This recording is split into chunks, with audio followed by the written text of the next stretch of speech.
Saviturvarenyam Bargo devasya dimai Diyuyona prachodaya Om Bhurvasva Tatsaviturvarenyam Bargo devasya dimai Diyuyona prachodaya Om Bhurvasva Tatsaviturvarenyam Bargo devasya dimai Diyuyona prachodaya.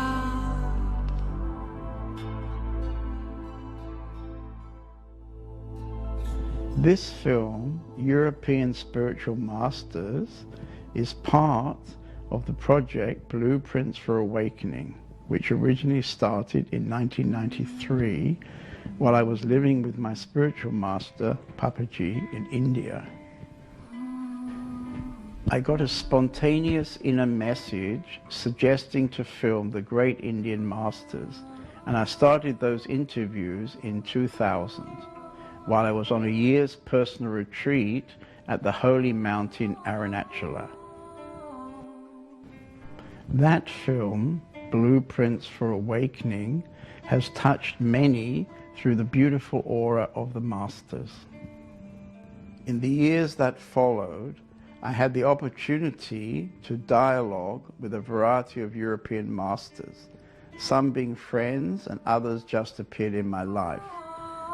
Most of them having a deep respect for the great Indian sage Sri Ramana Maharshi, on whom the questions from the Blueprints project are based. I continued the Indian Master Films format by asking the same 12 questions to each European Master, questions that cover the main issues on a spiritual seeker's journey. The teachings in the film cover a spectrum of spiritual positions. Some masters talk from the absolute position of truth without any compromise. Some offer contradictory teachings that combine the absolute with the relative, encouraging practice. There is a quality which comes through in the film. The original quality which I wanted to catch, which is the energy, the light, and the aura of the Masters. When you watch the film, you're watching truth being spoken. This film offers us a dramatically revolutionary view of our lives by showing us that the happiness we so desire is in truth our original nature. Hari Om Namo Narayana Om Namo Narayana Hari Om Namo Narayana Hari Om Namo Narayana Hari Om.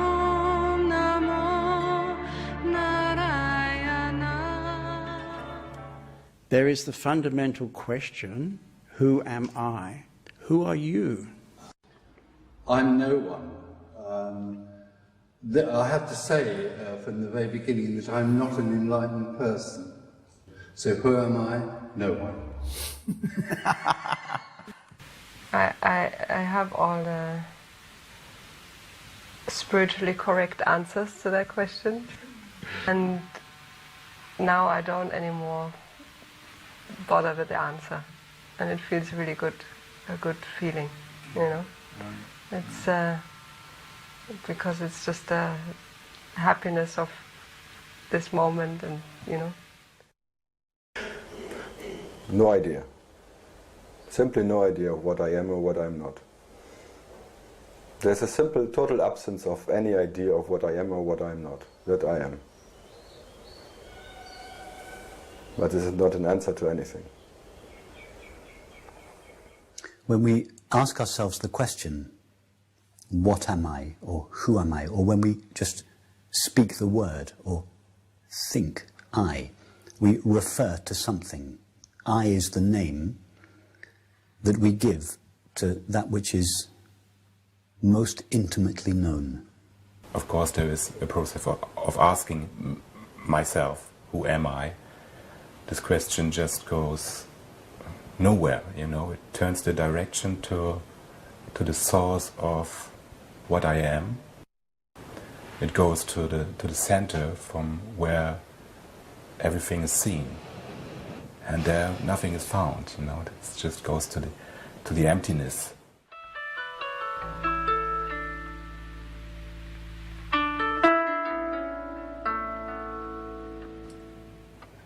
I'm consciousness. I'm that which is hearing these words right this moment, and so are you. On that which I am, there is very little that can be said other than I am, and I am this consciousness.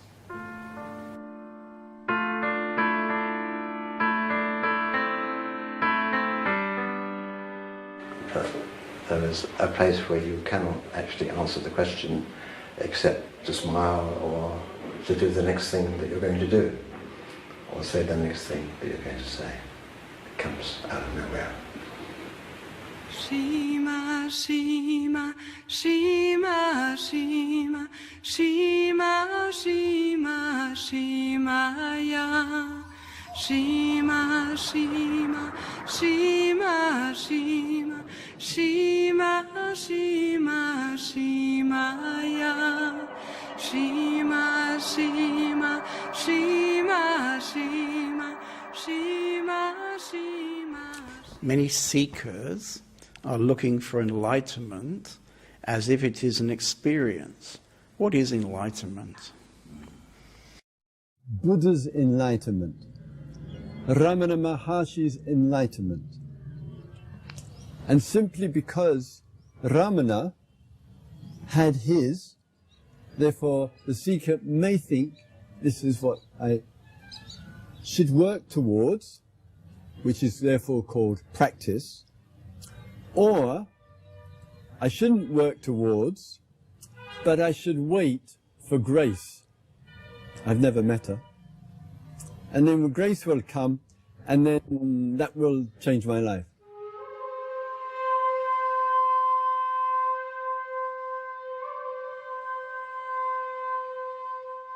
There is no such thing as personal enlightenment. Enlightenment is simply the end of the person. The problem for the seeker is that they think they have to find something else. So they look for states. They look for states of peace or whatever they think enlightenment is.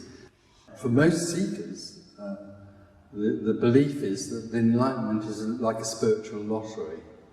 If they win it, then their whole life will then be free of suffering and everything will be wonderful and everybody will love them and all this sort of nonsense.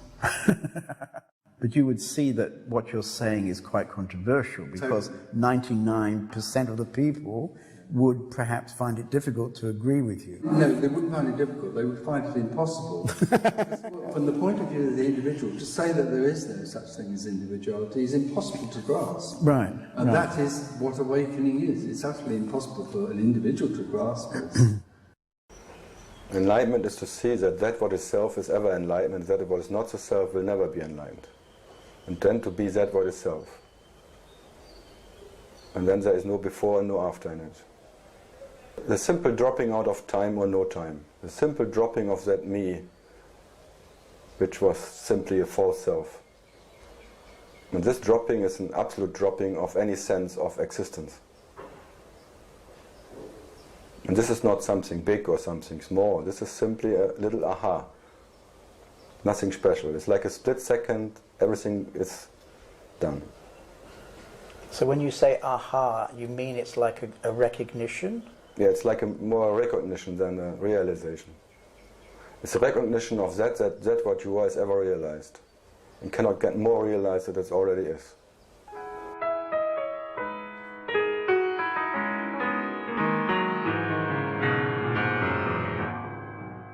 Enlightenment really refers to that self-awareness, wherein one discovers I'm not merely the body, nor the thinking, nor the conditioning, nor the apparent identity that arises as a person, but that I am that in whose presence all that appears as manifestation, as life, as time, relationship, space, all of this is perceived in me. But myself cannot be perceived directly or phenomenally, because I have no form. I have no lasting form, apparent form. But the form itself is also appearing in me. And when that understanding has really settled or happened to itself, that is ordinarily referred to as awakening, liberation, enlightenment.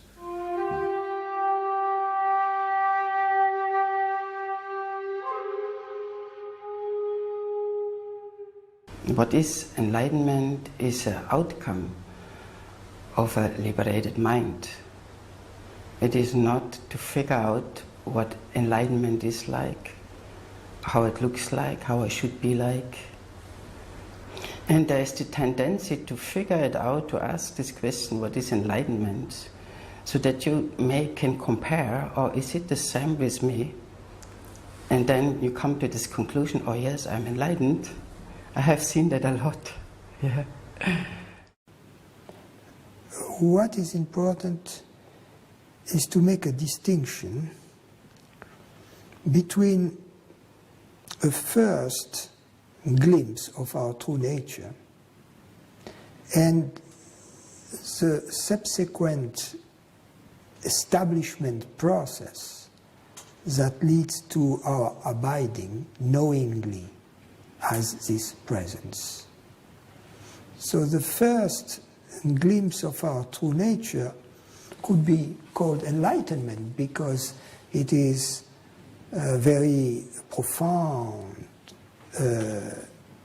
experience that brings about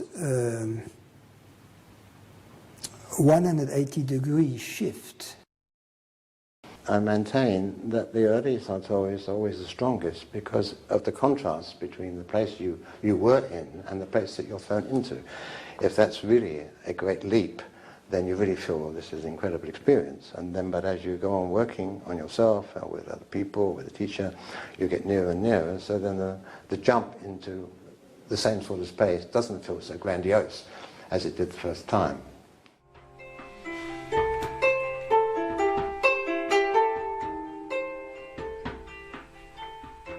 People have certain ideas of how enlightenment shows. And of course, Westerners, when we look at the collective coloring of the idea of enlightenment, Westerners have, of course, in their minds, the archetype of the holy. And then they link certain attributes to this archetype of the holy, but enlightenment is much more, undefinable. It cannot be, it's unpredictable.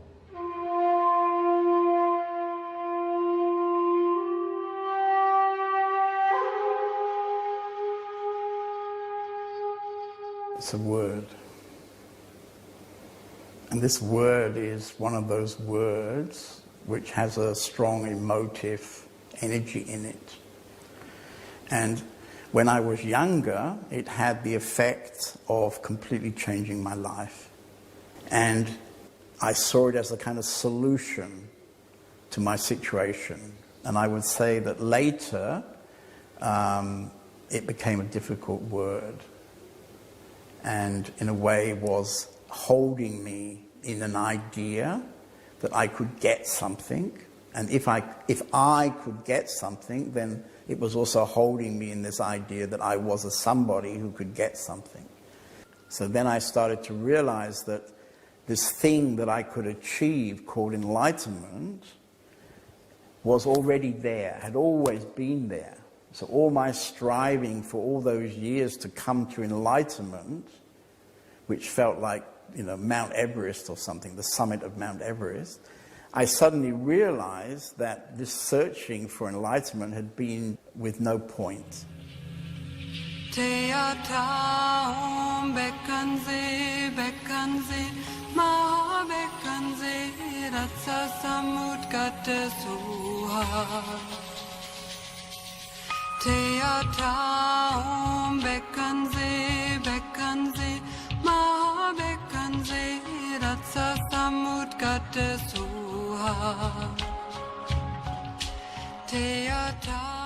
Are there any qualifications for enlightenment?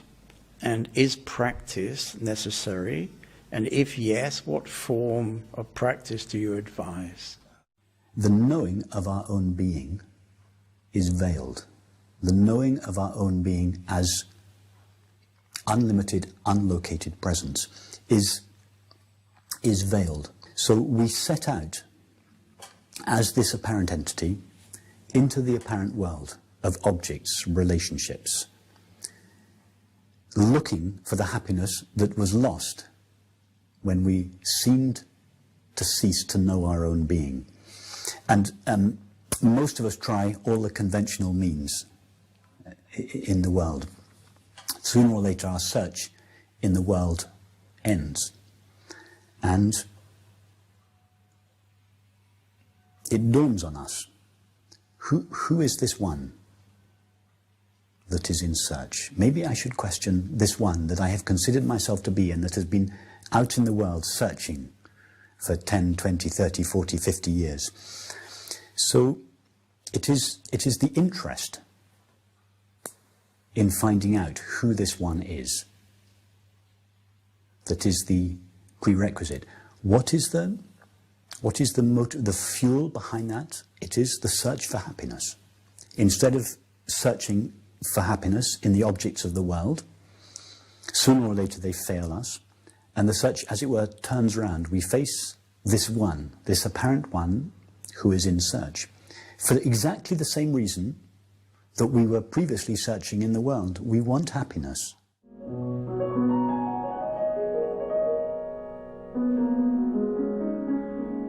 I want to say life itself can make you ready. It does not necessarily mean that you have to be official so on the path, you understand? Right. But everybody brings with itself, and life itself, you know, this play of lila or living in a wrong vision, this samsara, I say samsara is not against truth, you know. I call it the sense stick of samsara. Why you get hit? Because you are in a wrong vision, because you desire for something unnatural. That's why you're bound to suffer. So these are the Zen stick. Is practice necessary? Yes, practice. My God, if you want to wake up, my God, get the message of meditation. You know, people think it is such a big thing. It is such a easy scientific device, special for lazy people. You know, and can even enjoy, isn't it? Nature. It is the greatest invitation for awakening, you know. It is so, your nature, which is your nature you try to become, it is so nicely reflected in nature, silence, peace, and humor, the animals, you know, make you smile, you know. Even if you're miserable, dog bite us, make you smile, isn't it? So powerful, it has such a power. You know, and it is the greatest bridge to come to know love, unconditional love, you understand. Humans are nuisance, it's very difficult, isn't it? But nature is such an invitation, you know. And in a sense, how you can resist, isn't it? Yeah?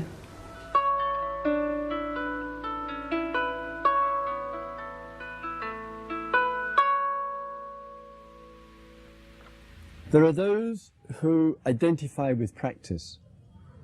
The self is wrapped around practice. The I and the me and the my is caught up in practice. The practice, instead of being a force for liberation, becomes the new imprisonment. Better to drop it.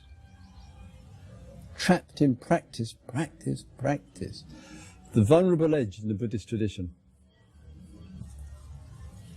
There are those who are equally foolish, equally unclear.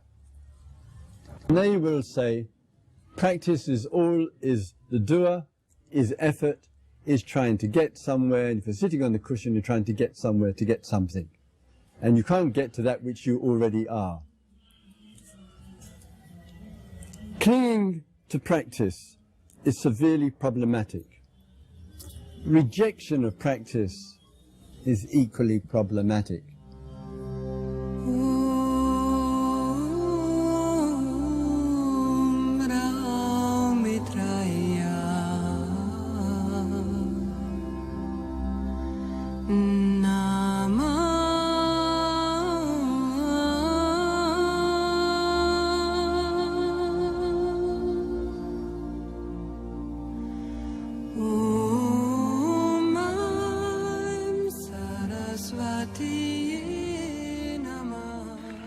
Ramana said self-inquiry is the most direct route to realizing the self.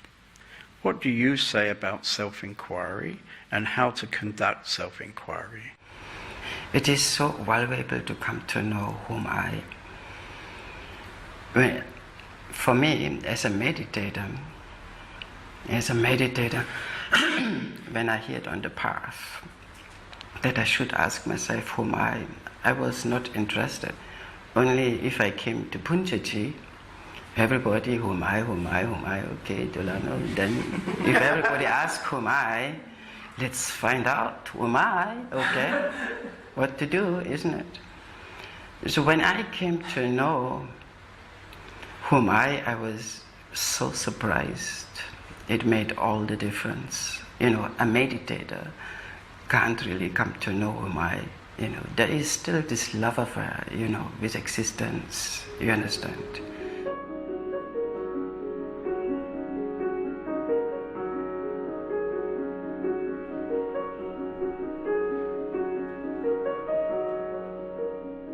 Fundamentally, self-inquiry is suggesting this change.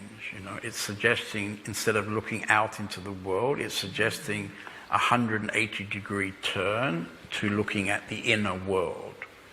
So the fundamental idea of self-inquiry, as the word suggests, is to inquire about the self, to inquire, what is really going on inside, so that we come to really know ourselves. We know our structural pattern, the patterns of our mind.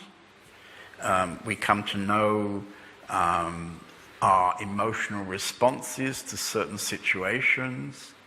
We become very familiar with the workings of the mind, the body-mind connection, and our, if you like, our relationship with the body-mind connection.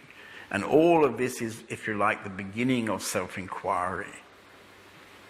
Ramana Maharshi makes a very specific suggestion, and his specific suggestion, which is in his small teaching booklet, which is called Who Am I? And he suggests a very simple and very exact way of conducting self-inquiry, which is to investigate to whom the thoughts arise. So, okay, you're doing your awareness practice, you're looking at yourself constantly, you're looking inside, you become aware of lots of thoughts arising, and normally we get very attached to those thoughts very easily.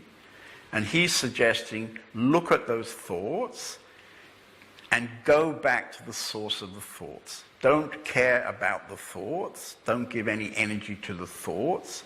Give the energy to find out to whom are those thoughts arising. And so you first look and you ask yourself, to whom do these thoughts arise? And the answer is to me, because I'm identified with being a separate somebody. And then I ask, who is this me? Or who am I? I'm in total agreement with Ramana's words. I use sometimes this example like it is the most unsparing tool, instrument, practice, if you may say, for blowing the cover and exposing that the ego, the feeling of I, based upon the idea that I'm the body-mind, is a complete fake. I say it is as quick as looking in the mirror and seeing one's reflection. The mirror doesn't give an opinion. It doesn't tell you, please wait, I'm too busy. It's always available. And I would somehow liken the inquiry to that type of effectiveness. And the experience that I've had is that if people intensely ask these questions, these two questions, exactly in the way that Ramana suggests in his little booklet, then many people have had a profound effect from these two questions. This "who am I" has become a kind of famous catchphrase, but basically you're then investigating who exactly is this me that we're so identified with. And when you ask this second question, you find yourself being taken deeper and deeper inside. And the answer to that second question is not an answer. So this question leads you into silence, if you like. It leads you into the mystery of the self.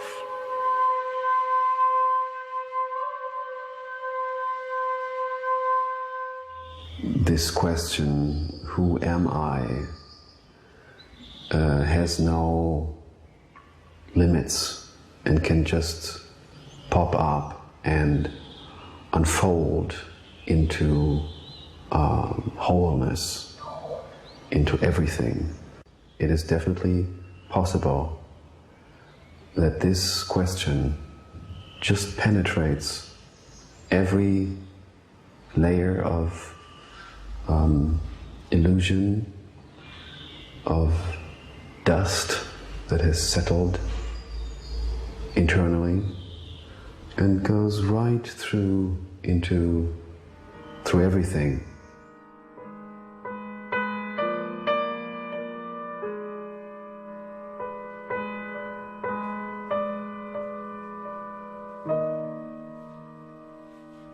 The best spiritual practice is the self-inquiry, is to investigate not who am I, but rather what am I? How do I know that this consciousness I know to be, I know I am, that which is hearing these words in this moment? How do I know that this consciousness is personal, limited in time, in space, dependent upon this body or this limited body or this limited mind? How do I know? What's the evidence? Because most of us believe that there is a strong evidence in support of this belief.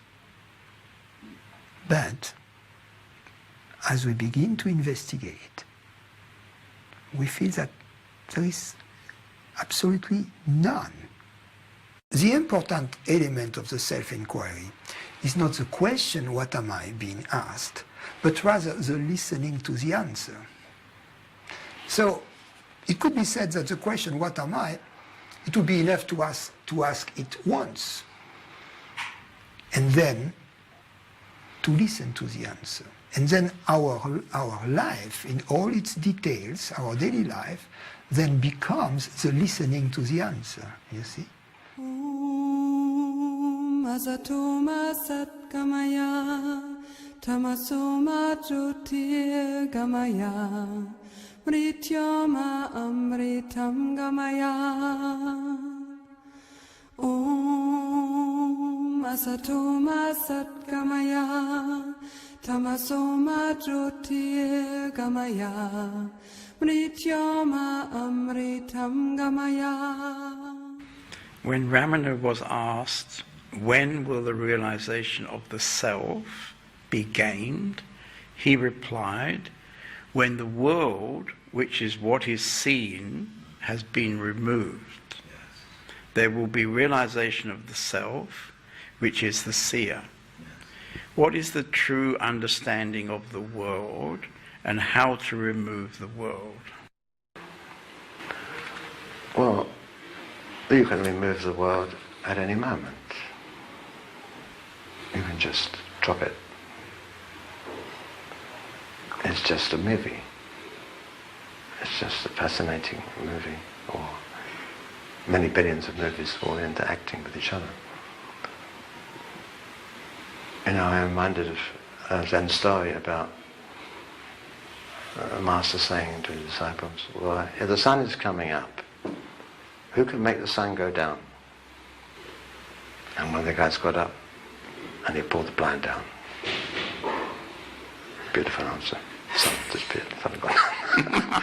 It was only there as long as you participate in it in some way, as long as you enter it.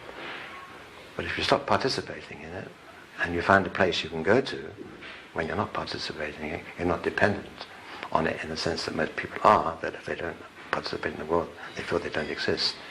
If you can find a nice isolation place that's independent of the world, then the world disappears.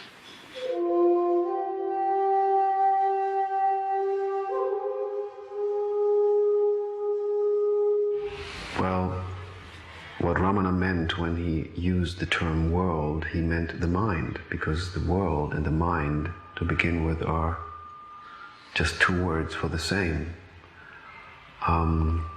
When the mind is removed, the world collapses, and the fall into the absolute, which is also the fall into the unknown, happens naturally.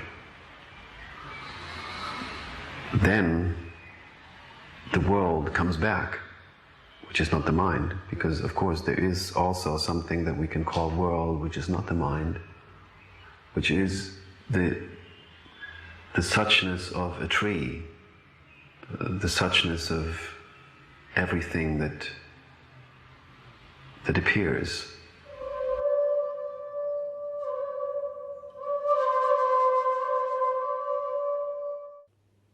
So there is something which is considered to be located in here, which knows, or which is considered to know or see, and then the world is made out of something else, a different substance called matter. We give it a name. It is what consciousness is not. When we explore deeply, and this is what is meant by self-inquiry, when we deeply explore the nature of our experience, we find that knowing and being never for a single moment separate. When that becomes obvious, the world is experienced as an expression of ourself. That is, as an expression, as it were, closer than expression, as a modulation of ourself, as the shape that our very own self takes from time to time, as it were. The world is not out there. The world is in here. In each body, a world is creating daily, momentarily, shaped by our thinking, our programming, conditioning, desire, attachments. All of this flavors and create a world that is really strongly built out of the psyche, a world of emotion, of feeling, of aspiration, of memories. That's the real world that people are living into. The raw material world is just a background, but the world is the world of perception, of interpretation, of dreams, of desire. That's the world of the human being. Sri Ramana Maharshi actually made a beautiful statement, which I so love.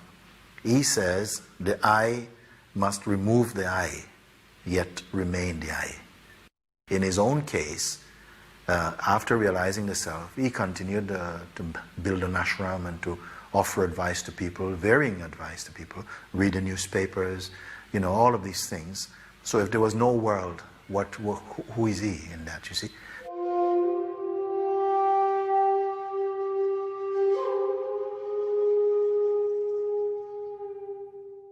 Okay, this device of Ramana, it is just another device to come to know whom I mean, it is not a magic show to remove this world. Yes? No, it is a device. He say, you are not that what you see. The world is there as at the moment the eye appears. And then out of this eye, spider, it creates the world, surrounded by creation. So consciousness takes all the forms and creating them by simply getting into form. So there's information of consciousness. This is world. And how to remove the world?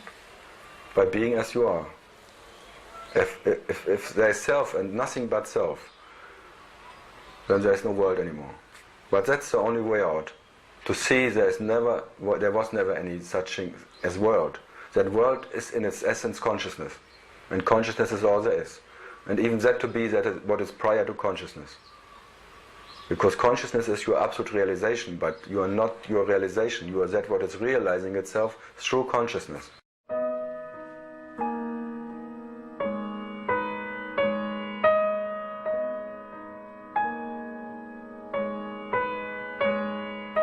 So the world just comes and it goes.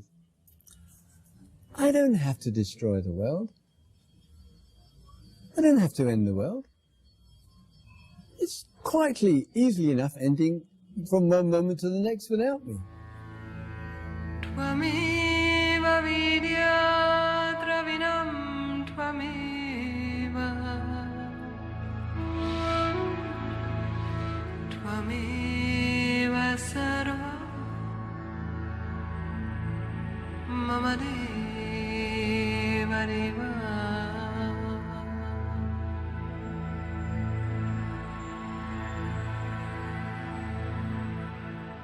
It's been suggested that the mind must be destroyed for liberation to occur.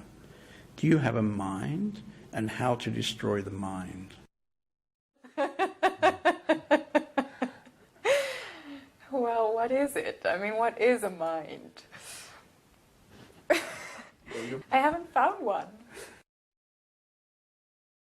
We cannot find it because it has no substance. It's just arising for a millisecond and falling away. Every thought that arises, our name, for example, if we repeat our name, Torsten or Pramananda, Padma, how long is it there? You know, it's just And what just substance is it disappearing. made of? It's like, what's the reality of it?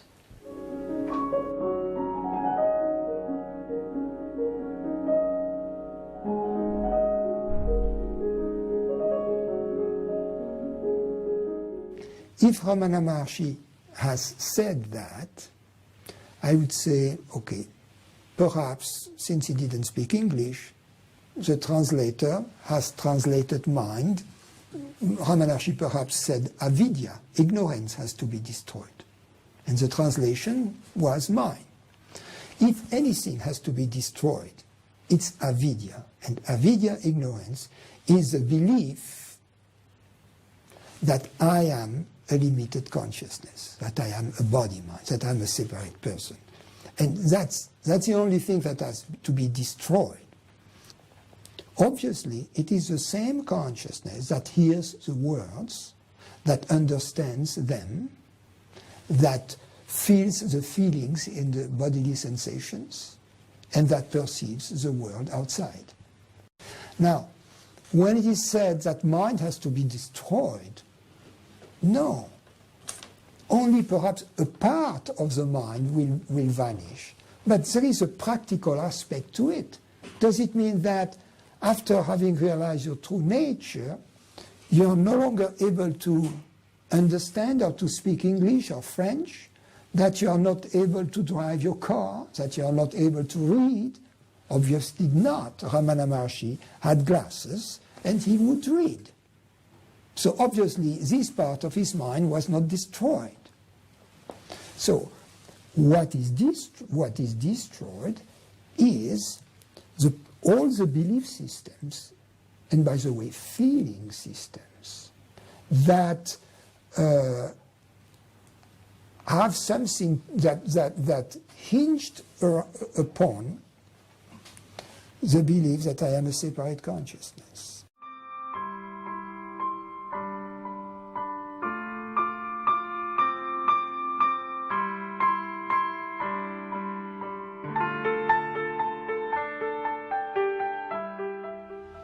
Well, yes, of course I have a mind. I mean, this, you know, there is definitely a misunderstanding about the destruction of mind.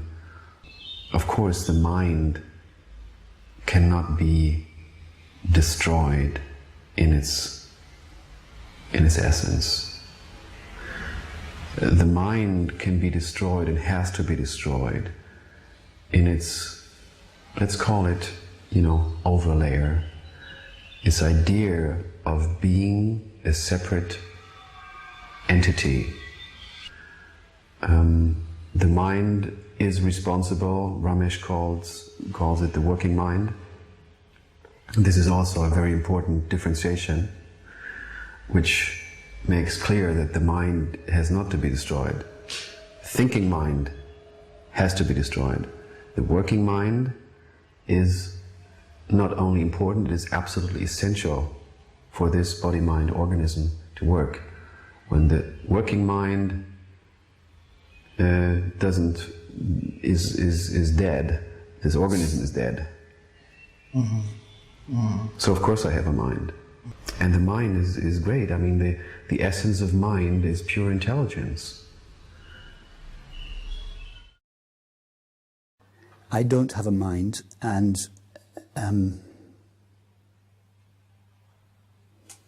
so I can only speak from experience.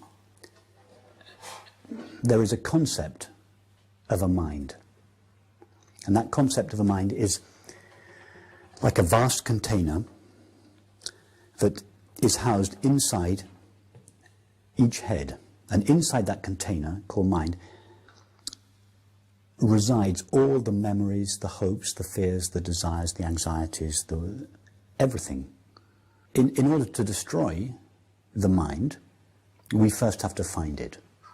So the mind is considered to be like a poisonous snake that is ruining everything, and that we want to kill it. So we go looking for this poisonous snake, but nobody has ever seen the poisonous snake. So no one has ever experienced a thought or a mind inside the head, or a thought inside the mind. The mind is simply a thought. The thought, what shall we have for dinner, doesn't appear inside another thought called mind. One thought cannot appear inside another thought. It's about seeing clearly, experiential understanding, not intellectual understanding, experiential understanding. That is what is referred to as the destruction of the mind. Seeing clearly that it is absolutely non-existent in the first place.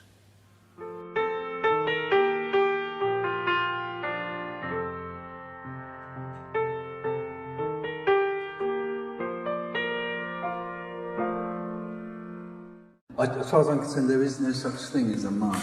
There is only thought. A thought, a thought, a thought. So thinking still apparently continues, which is being arising as thinking. For me, it's the seventh sense, thinking. The seventh sense? It's the seventh sense. There's the five senses, the sixth sense of feelings, and the seventh sense is thinking. There's nothing wrong with thinking. Right. It's not the enemy of enlightenment. It is simply something that happens within the whole. Right. So after liberation, thinking still happens. It gets a bit bored because there's no one listening. We were saying before that you think less. Well, I don't think less, but thinking happens, but it's lost its power because there isn't anyone that it can overpower anymore. Right, right. Thinking, prior for the seeker, very much speaks to the individual, and the individual respects a lot of what it thinks. So you don't have goals in your life which the mind then tries to pull you towards, for example? No, I don't have anything. Right, right. Liberation is total poverty. It is the poverty of there being no one. Therefore, nothing is any longer owned. All there is this reality. All there is reality. And it's a mystery to me that anyone thinks that part of that, this reality is something that's evil, that has to be cut out and destroyed. It's a mystery. How can it be? How can there be that? All there is being, and if the mind or the thinking reacts or works in a certain way, then that is what is happening. And there is no one, no seeker, no one, there is no one who can change that. Chidananda Rupa Shivoham Shivoham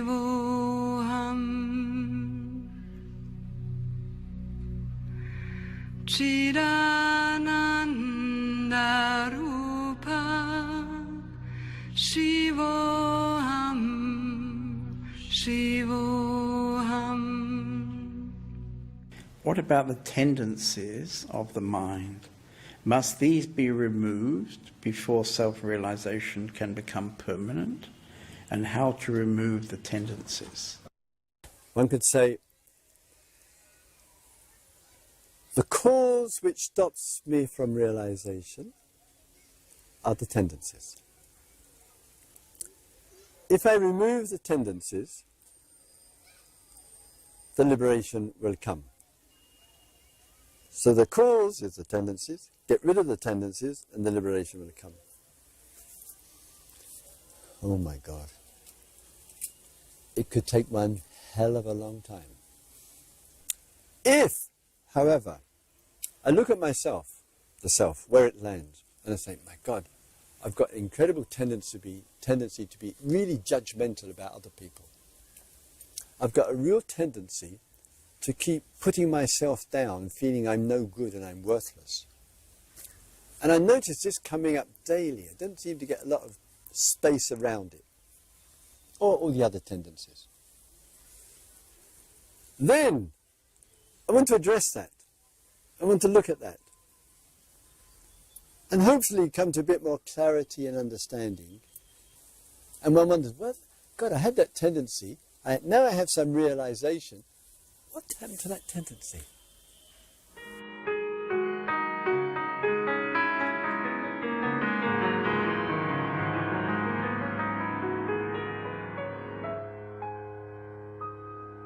Do the work on the latent tendencies of mind.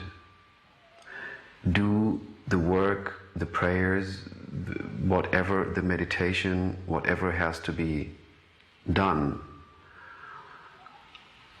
And in the same moment, be open to realize truth. You know, while you deal with untruth, be open to realize truth. Many people who have gotten in touch with Advaita, they have not realized what I call, the paradox path. Some people say we have to prepare ourselves and it's going to happen in the future when I'm mature enough. Other people who have the same linear thinking, but just on the opposite way, who have misunderstood Advaita, claim every preparation is senseless, don't do anything, don't do your work, just sit there and know who you are. So this is just the opposite direction of the same linear misunderstanding, which is also a typical masculine idea, of a mind that has lost its female roots, which is, by the way, this is a general illness of the Western mind. You see, that has to do with the Christian patriarchs that have been coloring the whole Christian teaching. So this is a general illness, not only in men, but also in Western women. The thinking process is masculine. I shouldn't postpone the question, who am I? I'm open for this question in any moment, any given moment. And at the same time, you know, I do my work.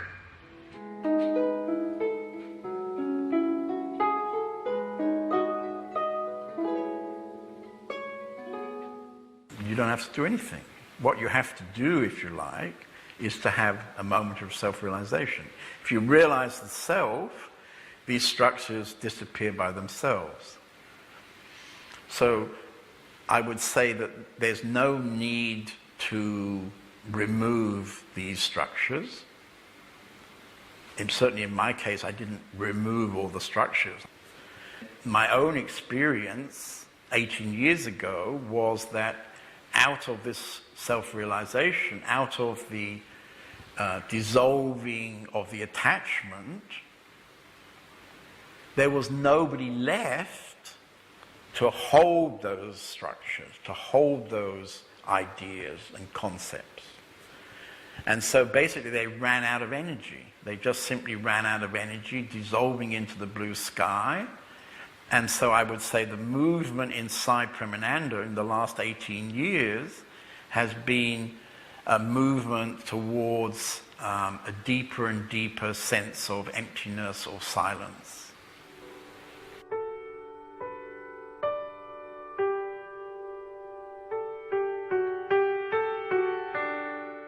Self-realization is not a temporary experience of bliss, but it is a dissolution of ignorance.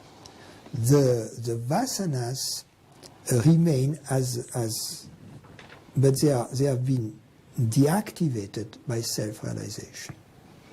But what they do is that they prevent the truth seeker, who has been liberated and has become what in India they call Jivan Mukta, through the liberation. They prevent him from enjoying for a while completely the fruit of his understanding, of his realization, of his liberation.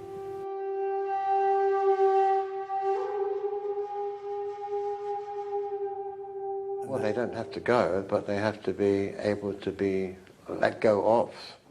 They don't have to disappear. I doubt they can never disappear.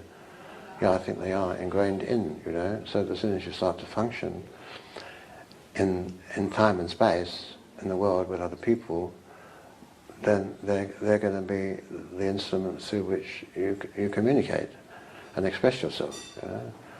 So I think that, I mean, the tendencies, as you call them, they seem to be the mind's influence upon our activities and what we choose to do and who we choose to be with and so on.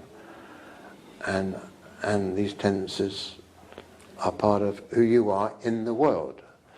But as I was saying, when you're in that space, you're not in the world, so you don't have any tendencies and you don't need any tendencies.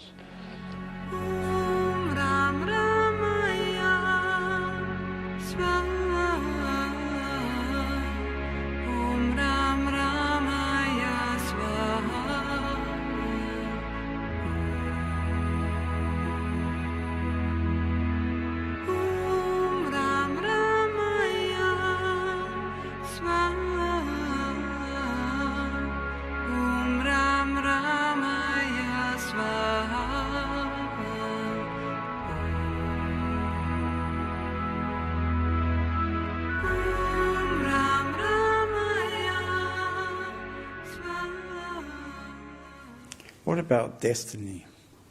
Do you expect things to simply happen, or are you expressing your free will and choosing?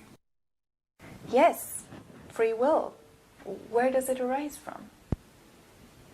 How do you decide what you want?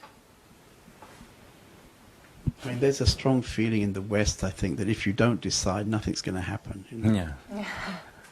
But there is another way of really experiencing life, which is decision arise of their own. It does not mean that no decision arise. Maybe a clear yes or a clear no arises in the mind. It's not me that produces this yes. There is an intuition, yeah, where it comes from. In a way, the less I'm doing, the more happens. Yeah. Yeah. The more clarity there is, yeah, the more creativity in a way also, that things come just out of the blue.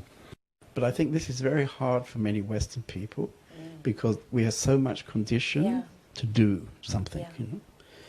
So to go from doing something to relaxing into allowing things to happen, it's a big step for many people. And in a way, it seems like this concept of an individual, separate me is so much more strongly developed in the West.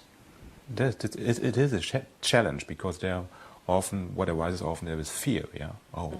When I do not decide how will I live, there is the possibility of self-inquiry. Really, I would say like Ramana, and I think Ramana again is such a good example for this trust. You know, when you read about him, you find that it is said that he never asked for anything.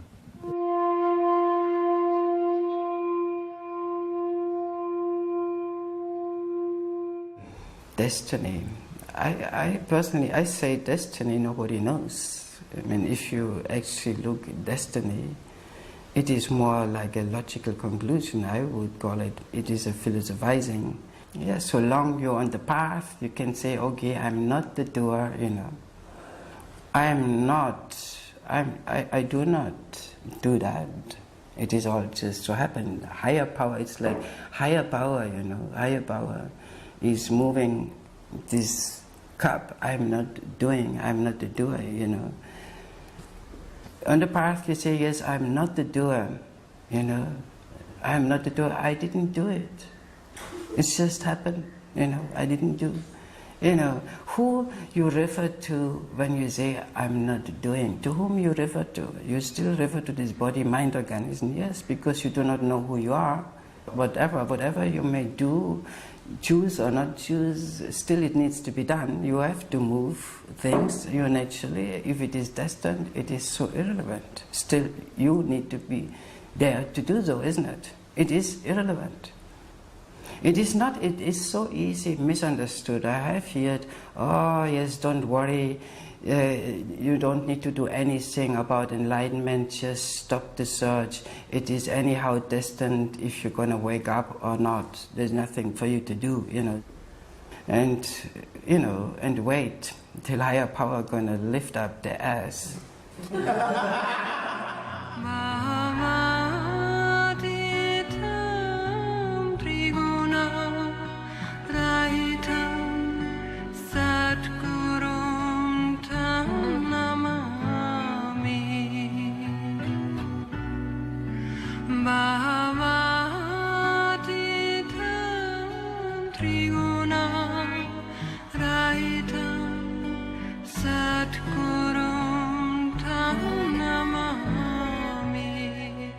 Who is the master?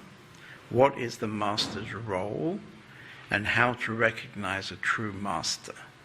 You can only have one master. You just when that happens, there's, you know, I've sat with a few other masters, and I can say that you know they've all enriched my life, no doubt. You know, right. There's only one master. Right. There's only one master. You know. Being with the master in personal form is the most radical, the most clear, and the most obvious way of approaching the truth internally. And it's the way that works. You know, everything else doesn't really work for, I would say, at least 99% of the people. It just feels good. I think as a human it feels good to be able to direct the love to a certain point, you know? It's easier somehow. And for me, I was really interesting when I felt that I had directed my love to the divine, to this one dot, Osho, you know?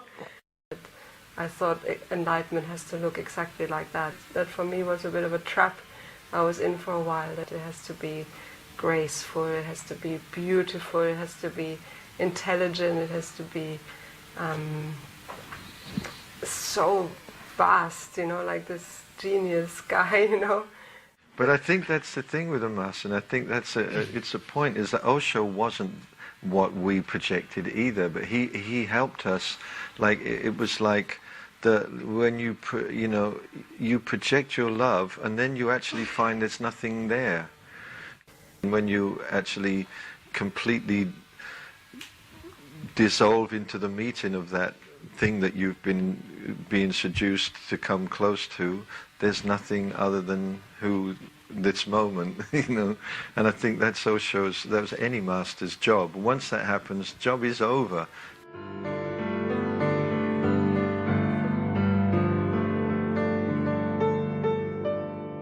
The true master, the ultimate master, is your own self, your own intuition.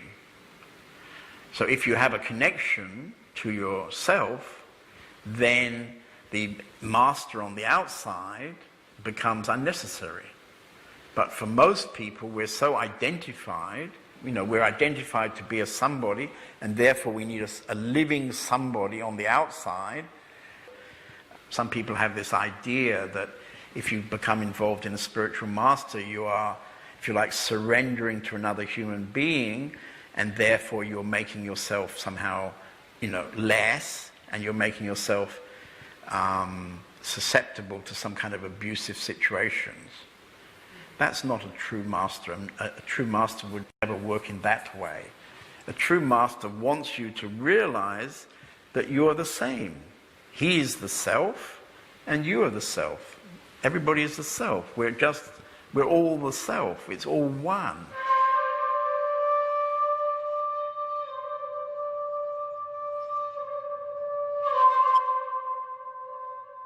Processes might need hundreds of years, and with the proximity of a personal master, this time is suddenly melting. Hundreds of years can melt into a few years, or finally even into no time.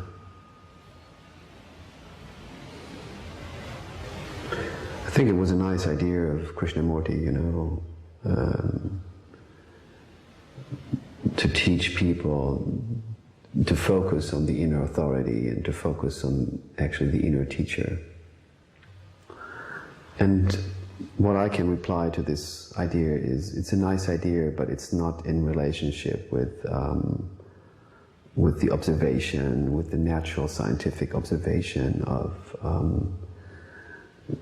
generations of seekers. I think this is the present of a Western teacher is that a Western teacher can teach Western people much better than anybody else. I think that some Indian teachers, they don't, from an absolute point of view, it's all the same. But in the teaching, it's not only about the absolute. It's about, what I call the marriage between the absolute and the relative. So Advaita is not really interested in that. But I am, more and more.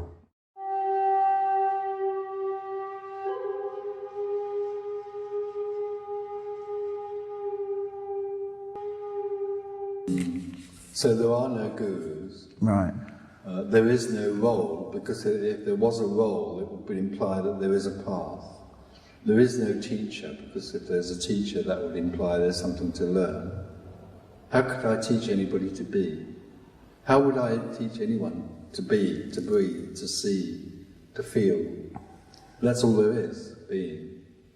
So, my sense is that this is the hidden message, and somewhere when there's a readiness to hear it, and it's not anybody's readiness, it's just readiness, it will be heard. And it's absolutely not necessary for anybody to go and hear it from anyone else. The liberation happens despite us, not because of us. I mean, the word guru somehow means the one who brings light to the darkness, which is not so bad. I mean, it's actually quite a nice function, really. Absolutely, but the mind does construct the thing about the idea. I mean, we sit, an audience sits here, I stand there, and immediately the idea is that I'm going to tell them something. Right. You know, that whole setup is that I've got something they don't have. What I actually tell them is that actually I've lost something.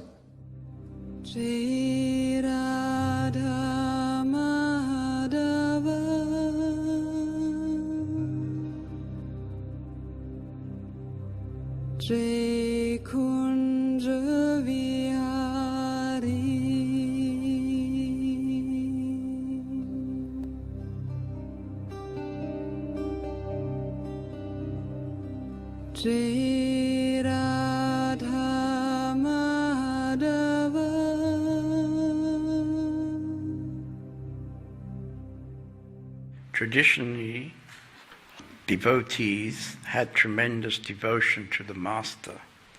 Please say something about devotion in the pursuit of awakening. It's humble and it's kind. It's a broader way.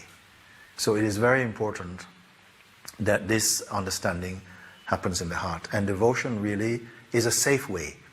Even the masters will say that although, even with the non-dual teachings, they will tell you, keep inside your heart an attitude of gratitude. It will protect you from arrogance, which will make your path slippery. You see?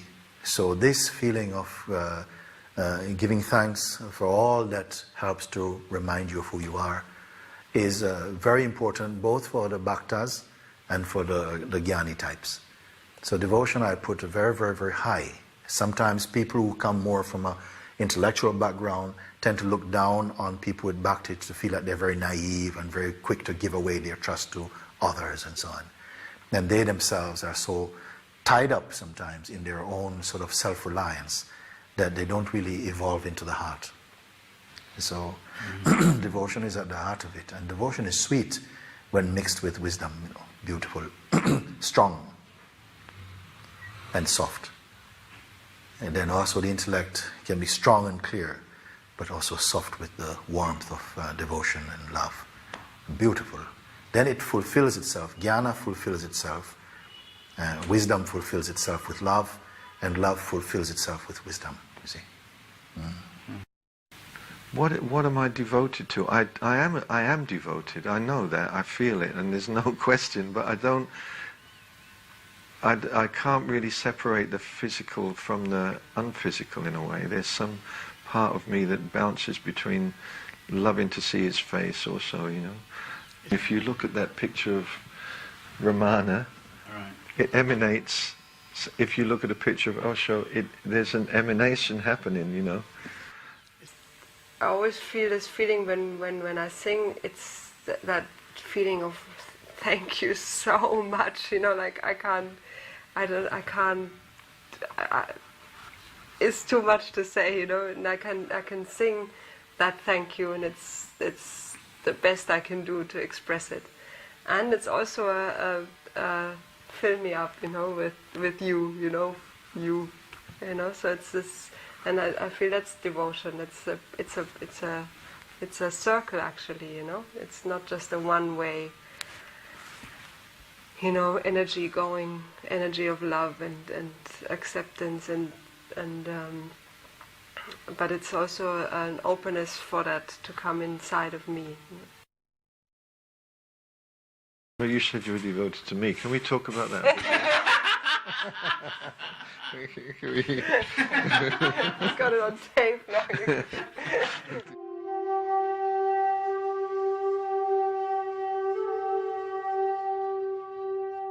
Devotion has something to do with love, that you really feel in a way connected to a human being, to your master maybe, yeah?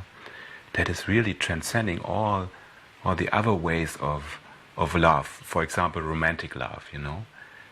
That often our belief system in the West is really to love someone is only possible in maybe in a family or especially in a romantic love relationship. And this is so limited, you know. And if you really somehow feel a devotion to a master, spiritual teacher, it can be so opening, there can be so much love, it can be even more intense than to your married one.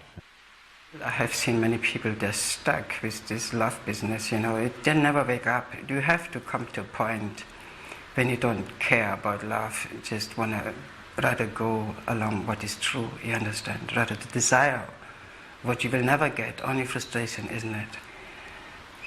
A master can't give you love, you know, can only introduce you that you are love, you know. Love is never given and it is not even received, you know. It is triggered, you know. There is nobody there to own love.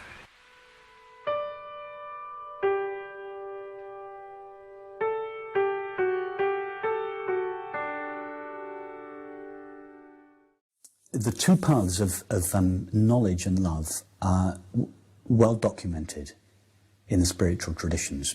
The path of jnana and the path of bhakti are well known, but there is a third path, the path of beauty, which is very rarely spoken of.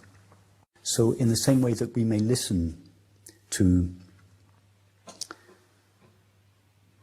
a dialogue or a conversation that expounds the teaching, and this will dissolve the mind in understanding. On the way of beauty, it's just done through the senses, just through perceiving. It's not a mental process. So beauty is again another name for the taste of our own being, the knowing of our own being.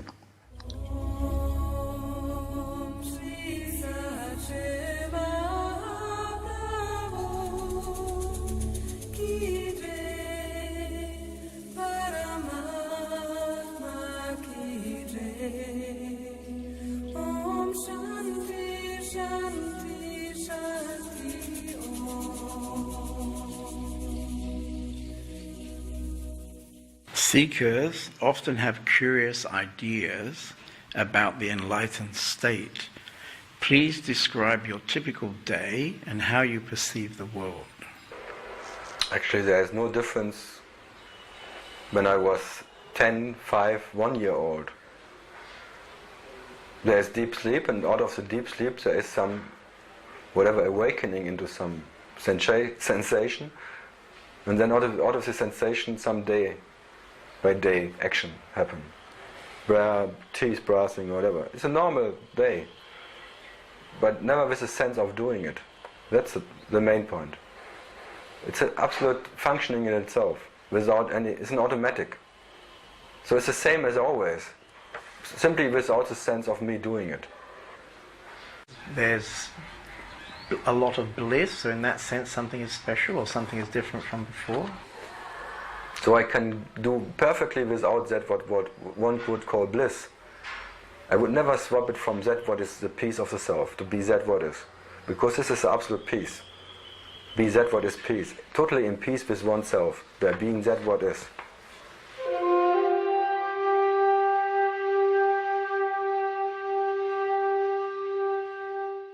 It's so sweet, isn't it? If I could tell them what I have for breakfast and what time I get up, they could all do the same thing. You know?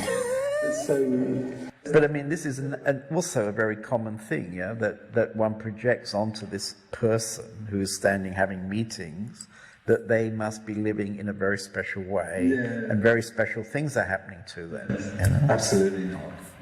I'm not a master. Obviously, if I was a master, I would be someone who's mastered something. Right. I'm a loser. I'm a total and utter loser. With twinkling eyes.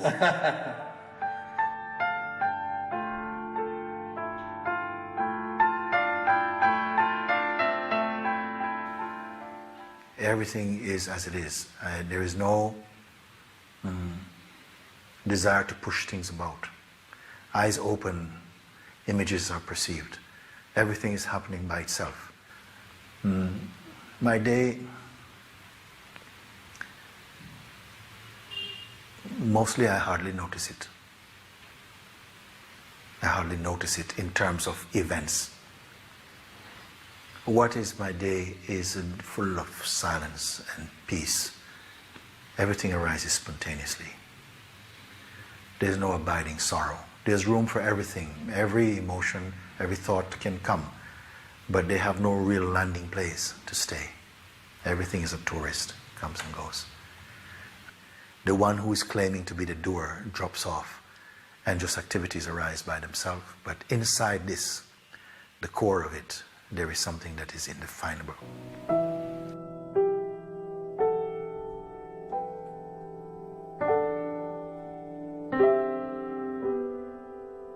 On my typical day, I will have breakfast and I would play the flute. If the weather permits, I play some tennis. I hang out with friends. I cook for my wife. I spend some time with my family, with my wife, my children. I enjoy nature. Sometimes we travel. And sometimes people come and ask questions. You know, the beauty is not that there are something that are extraordinary. But the beauty is that that which was taken to be ordinary is in fact extraordinary. That everything is extraordinary. Everything, celebration is every moment. That's a mission of life. Mm-hmm. Once you have set aside the concerns of being a separate entity, then what else is there to do as to have a good time, you know?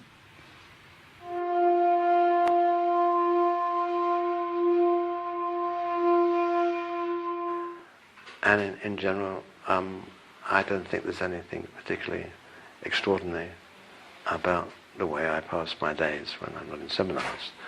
You know, I think for the people who are in the team, then I think being here without me doing anything other than I've described is in some way extraordinary. And I think when I'm not doing anything, but everybody's gone into this incredibly deep space and they can't eat and they can't move, and I wait and wait, and then I have to get up and go, because I know if I don't, they sit there for the rest of the evening, you know. No, they won't be able to move. It's not that they're respecting me, it's that they're in the space.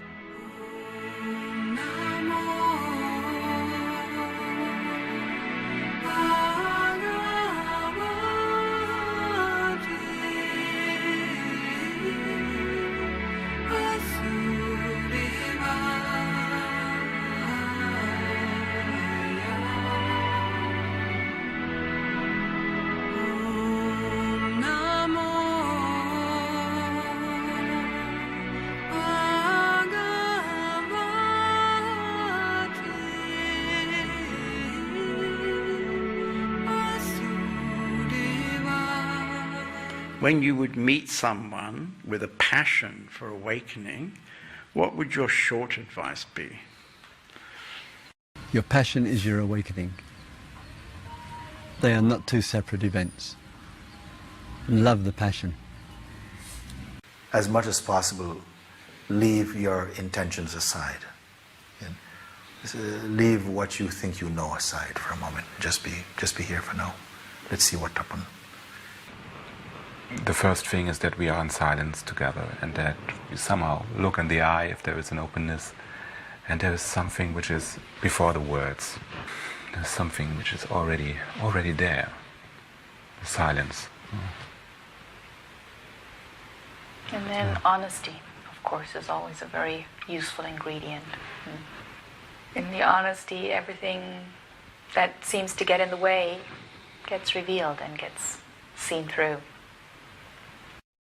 Sitting totally quiet, making no effort, and out of this effortlessness, an effort of a question pops up, and this question alone, there was an answer. That what is called bliss, maybe. Being the laziest under the laziest.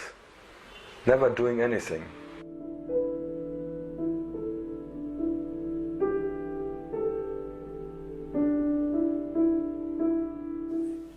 I mean, the reality here in the West, it may be different in the East, but in the West, the basic energy in the society is not really supporting somebody who has a passion for awakening. I would say that if I would meet such a person, and luckily in my daily life I meet lots of such people, then in any way I can, I would give them support to continue their passion. Well, I think most people are not interested. Well, there would be no advice. Right. If you like, I would say to them, until your life is lost, you'll always wonder why. But there is no advice. I can't tell anybody to do anything, or look at anything, or see anything. There is no one.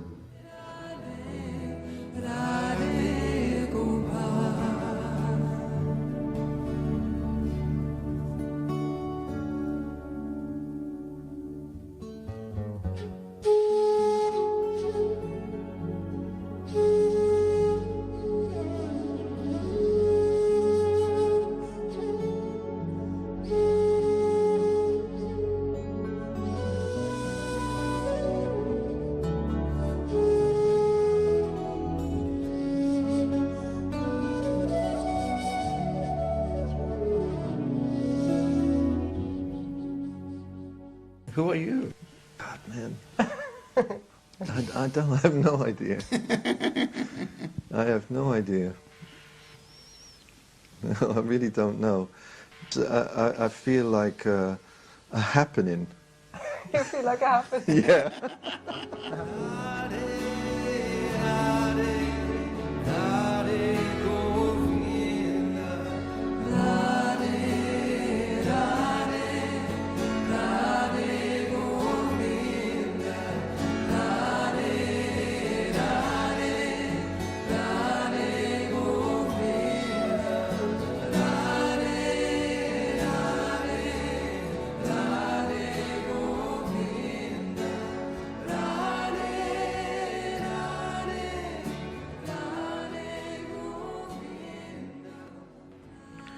Until recently, it would have been necessary to travel to the East to have access to these profound teachings. Nowadays, we can view European masters presenting these ancient teachings on the World Wide Web, or we can attend a satsang meeting in our own town. In this European spiritual masters film, these teachings, which have been passed down through generations of masters, bring us the means to live spontaneously, peacefully, and joyfully. There are 14 answers to each question, which you can fully enjoy reading in the companion book. But if I look at the answers, there is a thread that goes through the whole film, which is like the teaching. I would like to thank all the European masters and my colleagues who have supported the original inspiration to create this film. Radhe, Radhe, Radhe Govinda, Radhe, Radhe, Radhe Govinda, Radhe, Radhe, Radhe Govinda, Radhe, Radhe, Radhe Govinda.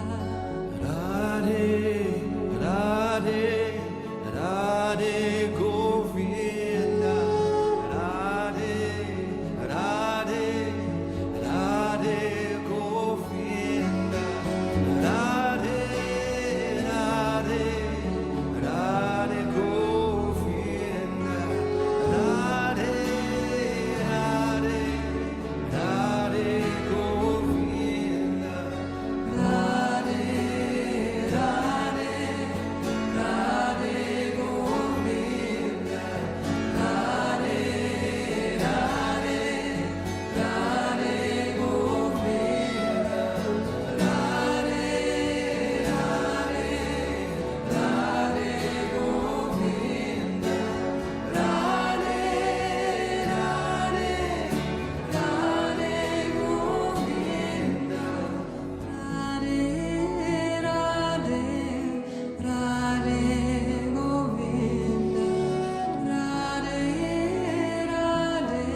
I'm basically just really happy, you know. I'm just really... What's wrong with it? Just happy. How dare you say that? That's really awful to say, that you were happy. All the time? It's one of the worst things you could possibly say. All the time? Well, as long as I do what she tells me. Oh, okay. It is all the time.